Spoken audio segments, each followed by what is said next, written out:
할렐루야.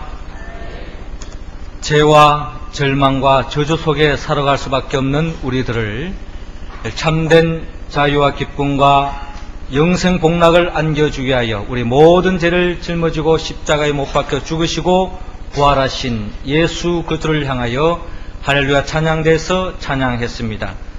우리 주님께서 영광 중에 받아주신 줄로 믿습니다.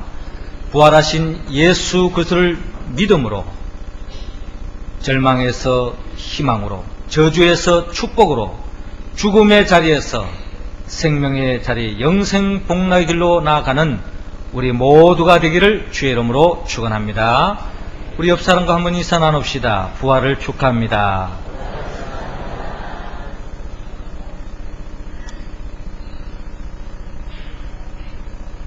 우리 교회가 자리 잡고 있는 이 언양 땅, 이 언양 땅에 둘러싸고 있는 산이 하나 있는데 그 산이 바로 화장산입니다.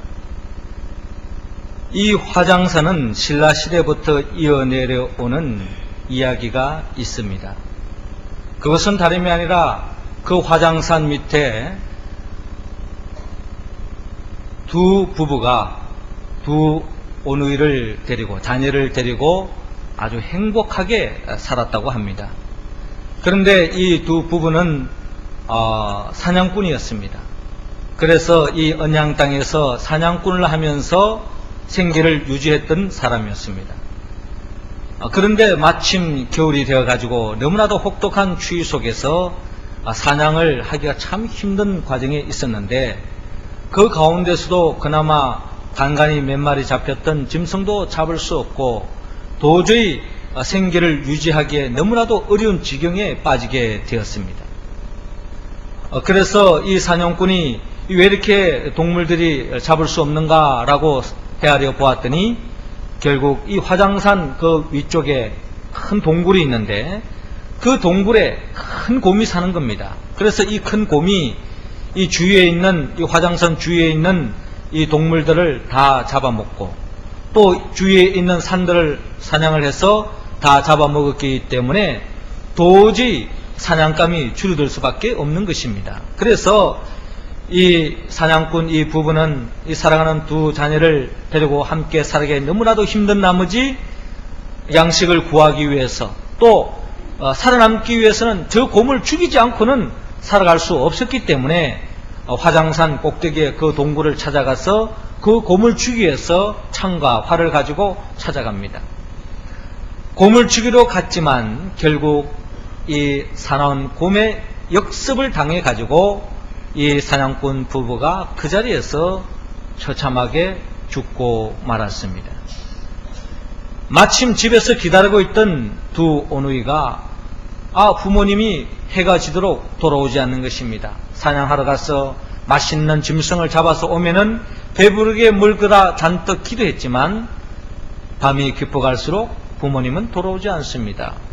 슬픔에 잠기게 되었고 결국 날이 밝아서 새벽이 되었을 때 이 오누이는 다시 화장산 위로 올라가서 부모님의 행방을 찾기 위해서 올라갑니다. 그런데 그날은 또 혹독한 추위 속에서 너무나도 추운 나머지 그 추운 눈보라 속에서 그 부모님을 찾다가 헤매다가 그 자리에서 두 오누이가 얼싸안고 엉엉 울다가 얼어서 죽고 말았다는 것입니다. 그래서 그 죽은 자리에 두 그루의 나무가 이렇게 나왔는데 그 나무가 바로 복숭아 나무였고 그 추운 겨울에 꽃이 피었는데 그 꽃이 바로 도화, 복숭아 꽃이 피었다고 합니다. 자, 그런데 마침 그때에 이 신라의 서울, 그렇다면 경주겠죠? 이 경주에 이 임금님께서 큰 중병에 걸렸습니다. 중병에 걸려가지고 결국 이 죽음을 치닫게 되었고 죽을 수밖에 없는 그런 병 때문에 굉장히 신음하게 됐는데 많은 의사들이 다 동원되어 가지고 어떻게 하면 치료할 것인가 라고 진맥을 맺혀보고 진단을 내렸지만 모두가 다 나을 수 없는 불치병이 걸렸다는 것입니다. 그런데 마침 그 한 명의가 진단을 내리기를 임금님은 이 복숭아 꽃을 먹기만 하면은 나을 수 있다고 하는 진단이 나왔습니다. 그런데 이 추운 겨울에 어떻게 복숭아 꽃을 구할 수 있단 말입니까? 그래서 이 임금님께서 많은 신하들을 풀어가지고 사방팔방을 다니면서 혹시나도 복숭아 꽃이 피었을지 모르기 때문에 혹시 복숭아 꽃이 피었으면 꺾어와서 죽어가는 임금님을 살리라고 명령을 내렸습니다. 그래서 많은 신하들이 전국 박방곡곡을 다니기 시작했습니다. 그때 마침 한 신하가 이 경주에서 이제 이 언양 쪽으로 와서 언양성을 탁 거쳐 지나가는데 마침 오른쪽에서 뭔가 이상한 느낌이 들어가고 뭔가 마음이 끌리는 거예요. 그래서 화장산을 탁 바라보게 됐는데 그 화장산의 멀리서 뭔가 이상한 기운이 감도는 겁니다.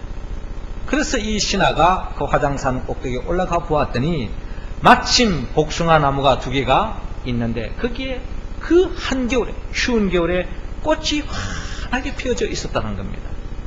그 순간에 얼마나 기쁜 나머지 그 복숭아 꽃을 꺾어가지고 임금님에게 가서 그 임금님에게 이 복숭아 꽃을 드렸더니 그 임금님이 그 복숭아 꽃을 먹는 그 순간에 죽음에 이르는 병으로부터 치유함을 받았다고 하는 이야기가 있습니다. 여기서 이야기가 끝나지 않고 마침 그때 그 신하가 그 복숭아 나무의 그 꽃을 꺾을 때에 다른 꽃들도 그 땅에 많이 떨어지게 되는데 그 꽃들이 떨어져서 거기에 대나무가 생겨지고 또 소나무가 생겨졌다고 합니다. 그래서 누군가가 그 화장산 밑에 있는 마을 이름을 송대라고 이야기합니다.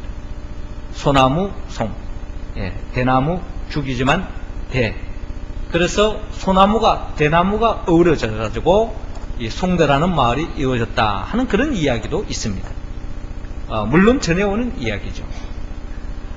이 언양 땅에 이 화장산을 중심으로 살았던 많은 오래 우리 조상들은 그 이야기를 통해서 우리에게 들려주는 메시지가 있습니다. 그것은 다름이 아니라 이 땅을 살아가는 동안에 얼마나 많은 어려움이 있었다는 것을 우리에게 이야기해주고 있습니다. 추웠고 배고픈 그런 고생길을 이 땅에서 우리 조상들이 살았다는 것입니다. 뿐만 아니라 많은 맹수를 통해 가지고 죽음의 두려움, 그 공포 속에 떨어야 했던 것이 바로 우리 조상들의 이 땅을 살아왔던 사람들의 모습이었다는 것입니다. 더 나아가 그와 같은 두려움과 춥고 배고픔 속에 헐벗어했고 또한 그 속에서 언제 어느 순간에 죽을 줄 모르는 행복했던 가정이 깨질 수밖에 없는 그런 두려움 속에서 나날을 보내었던 것을 우리는 그 이야기를 통해서 간접적으로 읽을 수 있습니다.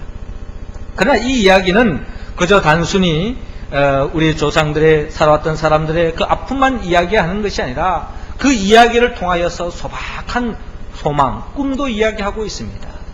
더 이상 이 땅에서 배고프지 않기를, 더 이상 이곳에서 추위 속에 떨지 않도록, 더 이상 이 땅에서 맹수로부터 어려움을 당하지 않도록, 또한 소나무처럼 대나무처럼 사시사철 푸르는 것처럼 가정에 행복이 끼어지지 않고 어떠한 환난과 역경도 이겨나가고 행복한 곳, 사랑과 기쁨과 행복이 넘치는 그러한 세상을 꿈꾸며 살아왔던 것이 이 화장산 밑에 언양 땅에 살아왔던 사람들의 마음을, 소원을 그 이야기를 통하여 읽을 수 있습니다. 오늘의 성경은 바로 이와 같은 오랫동안 바라고 소망해 왔던, 그들이 품어왔던 그 모든 문제를 해결해 주시는 분을 오늘 성경은 우리에게 소개하고 있는데, 그분이 바로 사망 권세를 깨뜨리고 부활하신 예수 그리스도입니다. 예수 그리스도께로 나아가면 우리는 더 이상 절망하지 않습니다. 더 이상 저주와 배고픔과 또한 공포와 죽음의 두려움 속에 살아가지 않는다는 것입니다.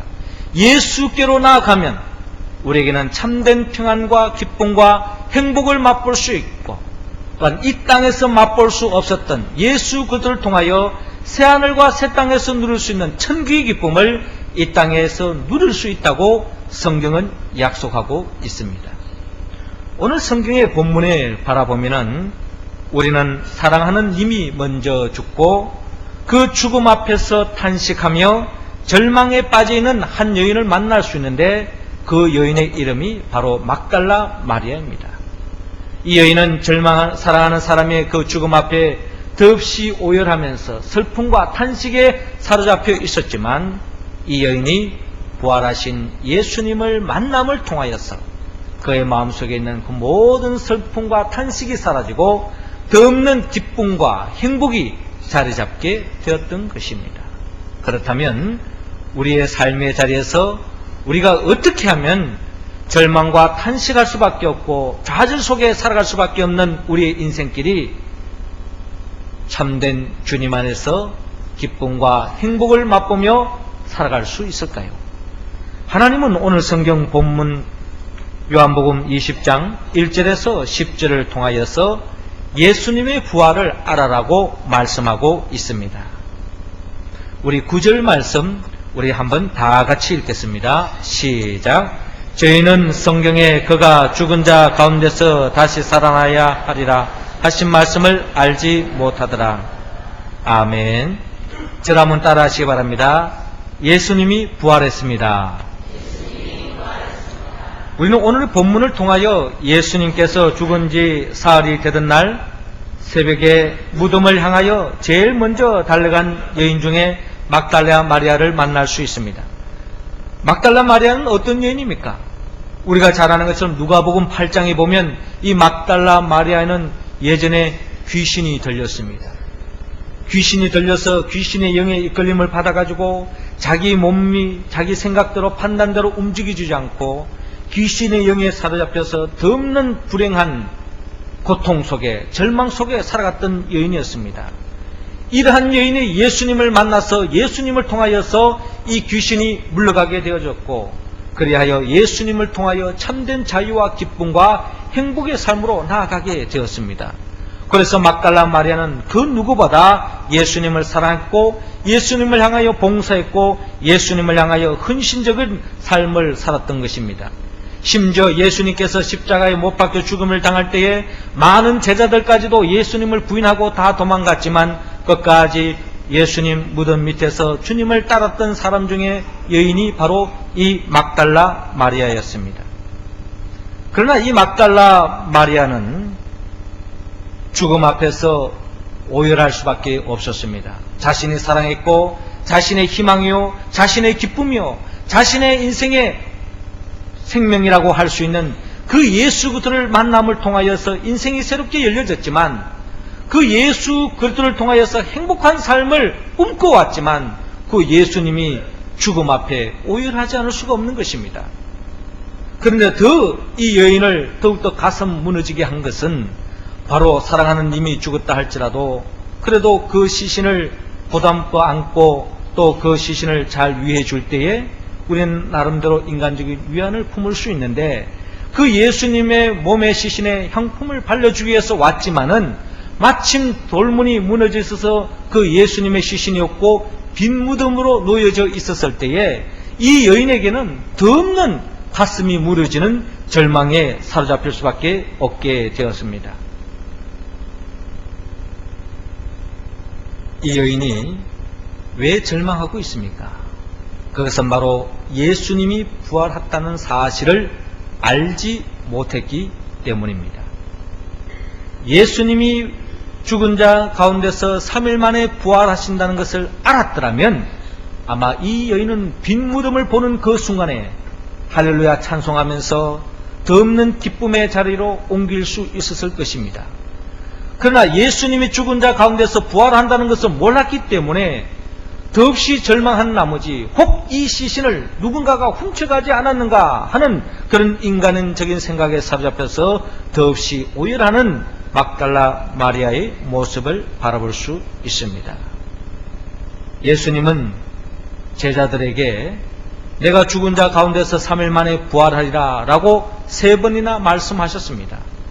만약에 막달라 마리아가 이 사실을 알았더라면 이 빈 무덤을 보는 그 순간에 바로 예수님이 부활했었음을 알게 되어졌고 이로 인하여서 그 없는 절망에서 기쁨으로 옮길 수 있었을 것입니다. 그러나 예수님이 부활한 사실을 알지 못했기 때문에, 부활 그 자체를 알지 못했기 때문에 절망에 빠져 있는 것을 바라볼 수 있습니다.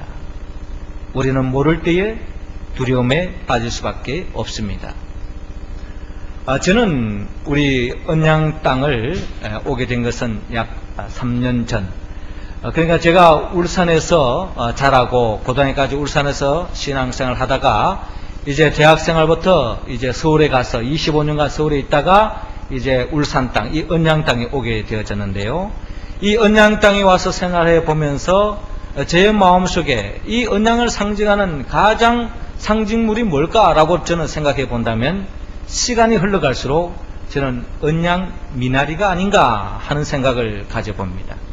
시간이 지나갈수록 언양 미나리의 맛을 알아가고, 언양 미나리의 그 향기를 알아가고, 언양 미나리가 무엇인지 점점 알아가는 것을 생각할 때 제게는 더없이 기쁩니다. 시인 중에 조병화 시인은 그가 이 언양을 알고 그 언양의 언양 미나리 맛을 알고 난 뒤에 그가 유명한 시 한 편을 적었는데, 그것이 바로 언양 미나리입니다.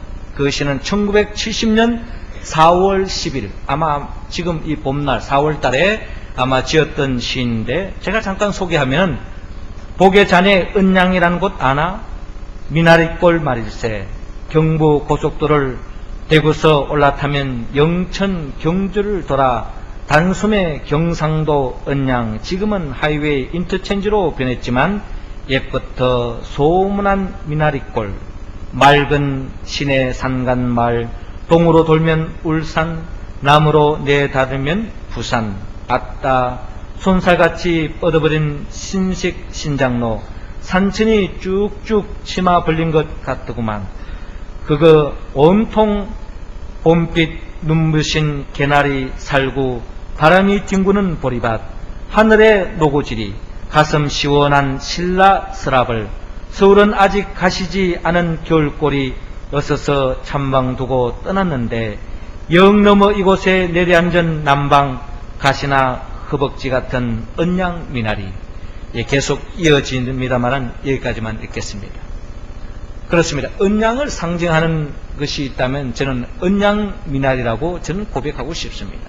그리고 저는 언양 미나리를 볼 때마다 저는 예수 그리스도를 그 미나리를 통해서 예수님을 연상하게 되어지고 예수님을 마음속에 그리게 되어집니다. 왜냐하면 우리가 잘 알다시피 이 미나리가 뭡니까?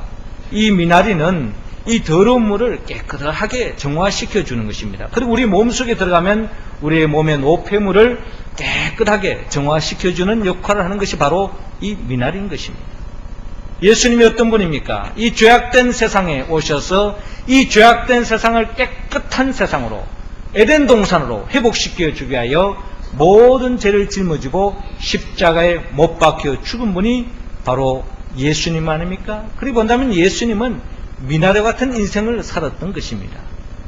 또한 미나리를 가만히 들여다보면 미나리는 제가 처음 이 언양에 왔을 때 미나리가 유명하다는 소리를 듣고 미나리 밭을 보았을 때 온통 꽁꽁 얼어져 있었습니다. 어떻게 저기 미나리가 날 수 있을까?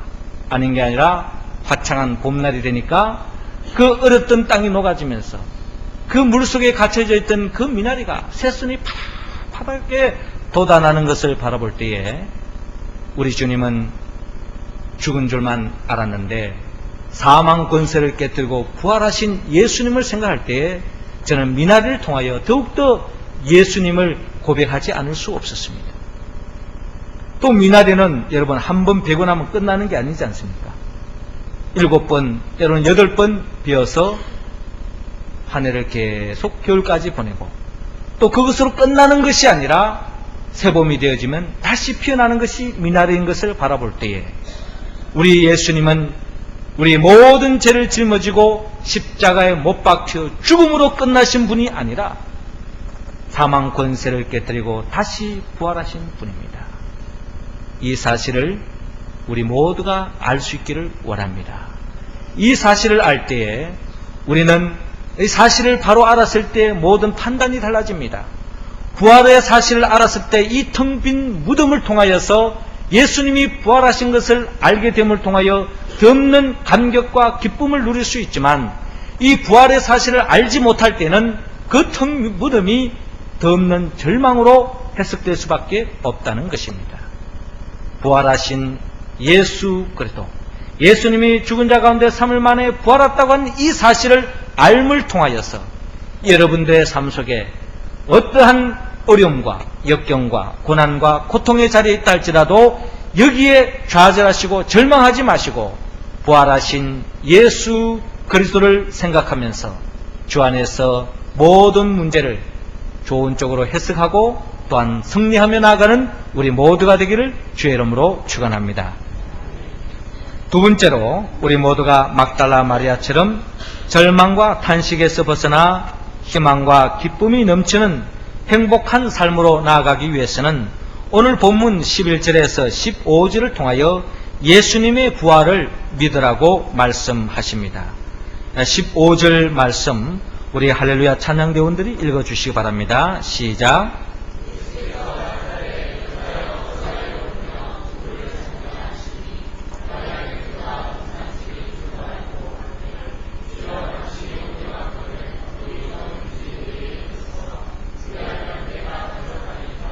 아멘. 저를 따라 하시기 바랍니다. 예수님의 부활을 믿읍시다. 우리는 오늘 본문을 통하여 대성통곡하고 있는 막달라 마리아를 만나고 대화를 나누시는 부활하신 예수님을 만날 수 있습니다. 예수님은 부활했습니다. 살아난 막달라 마리아를 만났습니다. 그리고 대화하고 있습니다. 그런데 문제는 뭐냐면은 예수님께서 부활하셔서 막달라 마리아에게 찾아왔지만 진작 막달라 마리아는 이 부활하신 예수님을 알아보지 못하고 있는 것이 바로 문제라는 것입니다. 왜 그렇습니까? 그것은 부활을 알지 못했고 부활을 믿지 못했기 때문에 죽은 자 가운데서 예수님이 부활하셔서 자기에게 찾아옴에도 불구하고 그 예수님을 알아보지 못하는 것이 바로 막달라 마리아의 한계였다는 것입니다. 이것은 막달라 마리아의 한계뿐만 아니라 저와 여러분들도 부활을 믿지 않는다면 죽은 자가 다시 살아났다 할지라도 내가 헛것을 본 것이 아닌가 하고 그 부활을 인정할 수 없고 그 부활의 기쁨을 우리는 참여할 수 없다는 것입니다. 그렇기 때문에 우리는 우리의 삶의 자리에서 진정한 이 부활을 통한 축복을 경험하기 위해서는 부활을 믿어야만이 이 부활의 기쁨에 참여할 수 있습니다. 부활을 이야기할 때마다 제가 자주 나누는 이야기입니다마는 어느 여름날 하루살이와 메뚜기가 하루 종일 논에서 재밌게 놀았습니다. 해가 서산에 기울자 메뚜기는 하루살에게 이렇게 묻습니다. 예, 이젠 저녁이 다 되었으니 오늘은 그만 놀고 내일 또 놀자라고 메뚜기가 이야기하는 겁니다. 이 말을 들은 하루살이는 고개를 갸우뚱합니다. 그 말이 무슨 뜻인지 도저히 알 수가 없는 것입니다. 메뚜가 내일이 뭐니? 어떻게 내일 또 놀자고 하니? 라고 하루살이가 질문하고 있습니다. 하루살이 입장에서는 당연한 이야기겠죠? 그래서 메뚜기가 이 하루살에게 이 내일이 무엇인가를 소상하게 설명해 줍니다. 잠시 후면은 하늘의 별들이 반짝이고 모든 동물들이 다 잠을 자게 되는데 잠을 자는 이 밤이 지나면 내일이 다시 온다고 해가 서산에 졌지만 내일 되면 또 동력 하늘에 해가 떠오름을 통하여서 새날이 열린다고 상세하게 설명해 줍니다. 그렇지만 하루살이는 그 말을 도저히 이해하지 못했습니다. 오히려 메뚜기를 보고 날씨가 더우니까 메뚜기가 정신이 나갔는가 보다 라고 이야기하고 놀려대고 있습니다. 그 이후로 이 메뚜기는 그 하루살이를 더 이상 만나지 못했습니다.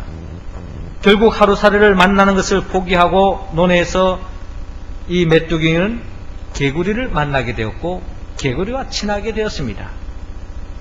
그래서 그 개구리와 한여름 동안 재밌게 논에서 놀았습니다. 그러고 난 뒤에 이 개구리가 이 메뚜기에게 하는 말이, 메뚜기야, 이제 추운 겨울이 다가오는구나. 이제 이 겨울을 보내고 이제 내년에 만나서 우리가 다시 재밌게 놀자꾸나 라고 이야기하는 겁니다. 그때에 이 메뚜기가 이 개구리가 하는 말이 도저히 이해가 안 되는 겁니다. 도대체 내년이 뭐니? 내년이 뭐냐라고 묻고 있는 것입니다. 이때에 개구리가 소상하게 내년에 대해서 설명해 줍니다. 흰눈이 천지를 뒤덮고 얼음이 얼고 몹시 추워서 모든 개구리가 땅속에 들어가서 오랫동안 겨울잠을 자고 나면 다시 따뜻한 봄이 오는데 그때가 바로 내년이라고 일러주었습니다.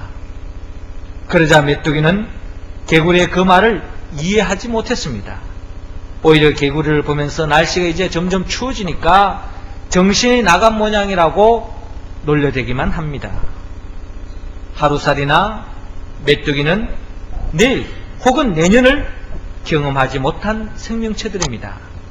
그래서 내일이나 내년을 쉽게 믿으려고 하지 않습니다. 그러나 그들이 믿지 않는다고 해서 내일이나 내년이 없는 것이 아닙니다.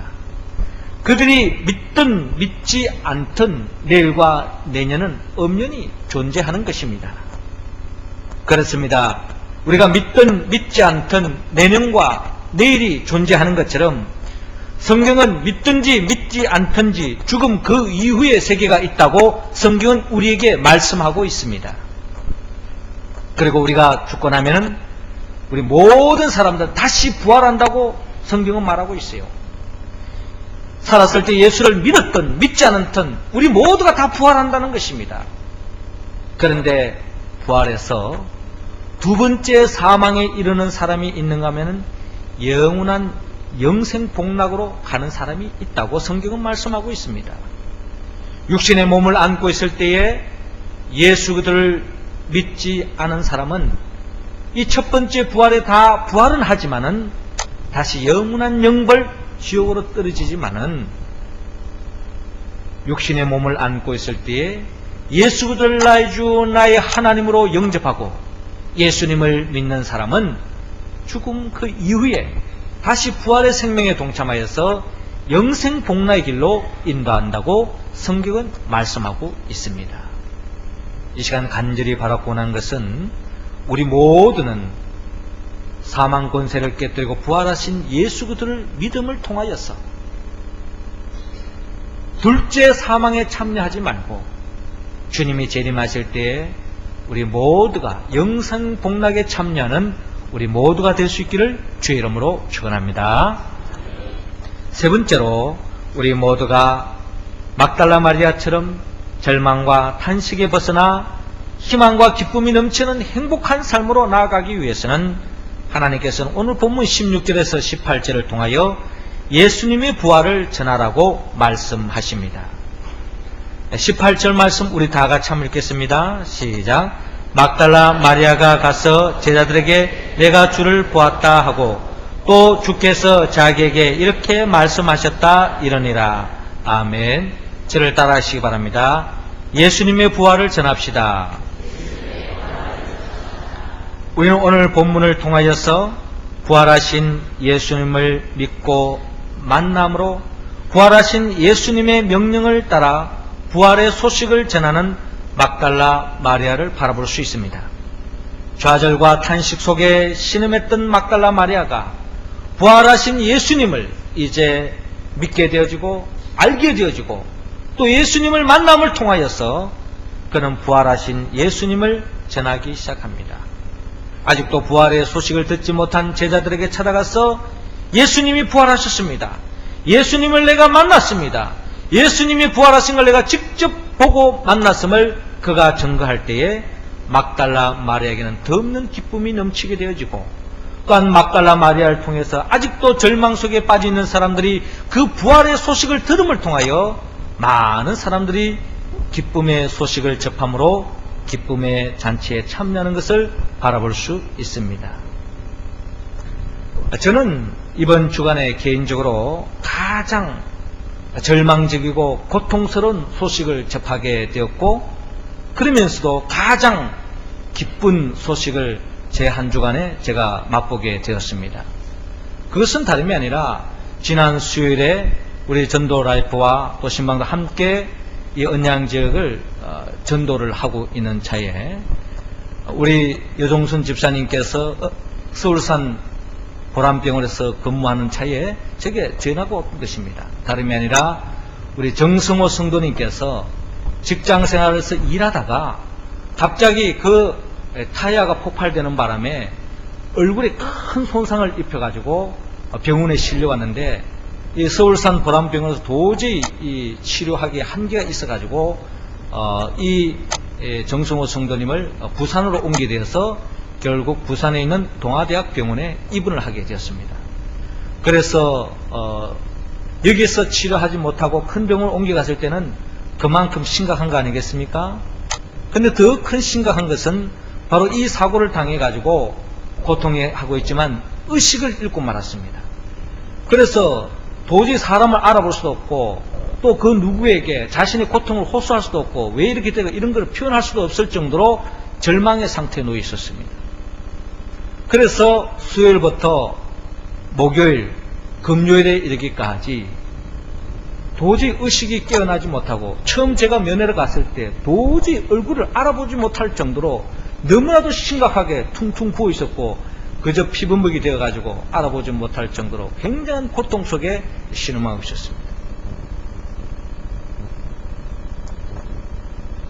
나름대로 조금 움직이지만 그거는 의식 속에서 움직이는 것이 아니라 고통을 당하고 있기 때문에 이 육체적인 본능으로 온몸을 움틀거리고 있을 뿐 도저히 의식이 없는 상태였습니다. 그래서 그 다음 날에도 우리 정의중 전도사님과 같이 신방을 가고 또 이틀째 가고 3일째 되는 날은 마침 우리 정경애 집사님에게 전화가 오게 된 것입니다. 3일이 되어도 도저히 의식을 찾지 못했는데 그 3일째 되는 날에 금요일에 이 정경애 집사님이 마침 중환자실에 면회 시간이 제한되기 때문에 거기 이제 들어갔는데 거기에서 그 남편이 자기를 알아보는 것입니다. 그 손을 꾹 잡으면서 정경희 집사님이 남편을 부르실 때 고개를 끄덕끄덕 하면서 눈에 눈물을 싹 흘리더라는 것입니다.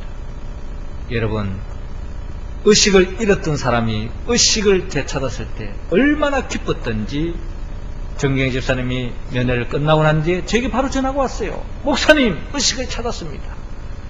제가 얼마나 감사하고 기뻤던지요. 물론 우리가 이 이야기를 지나고 난 뒤에 하면은 뭐 그렇게 하다가 또 나섰는가 보다 하지만 그 하루하루가 절망이었습니다. 환자의 아픔이 목사의 아픔 아니겠습니까? 그 고통 속에 빠져있는 그 성도를 헤아리면서 빨리 그 다음 치유 문제는 그 다음 문제고 의식을 빨리 되찾게 해달라고 그렇게도 우리 모두가 기도하고 마침 고난주간 특별 새벽 기도라서 시간마다 우리 모든 성도들이 합심하여 기도한 결과 의식이 다시 되찾다는 소식을 들었을 때 저는 그 소식이 얼마나 기뻤던지 우리 교회 홈페이지에 그대로 시간별로 제가 쭉 올려놨습니다.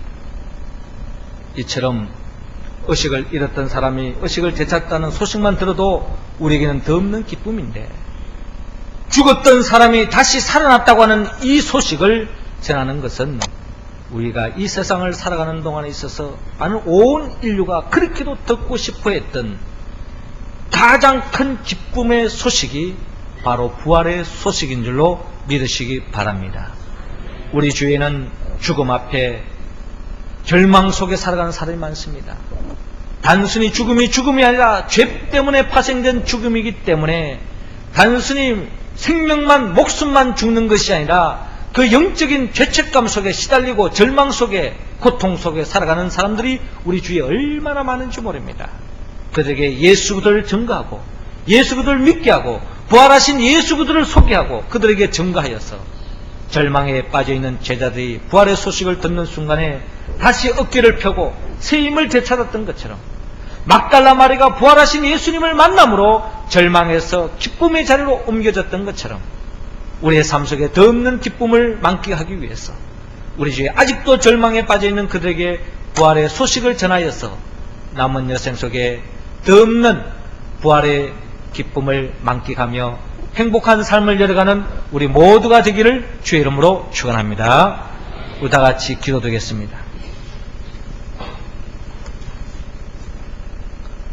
생명의 영 보혜사 성령님이시여, 우리를 위하여 사망 권세를 깨뜨리고 죽음에서 3일 만에 부활하셨지만 우리는 아직도 예수님의 부활을 모른 채 의심하고 전하지 못하고 살아왔습니다.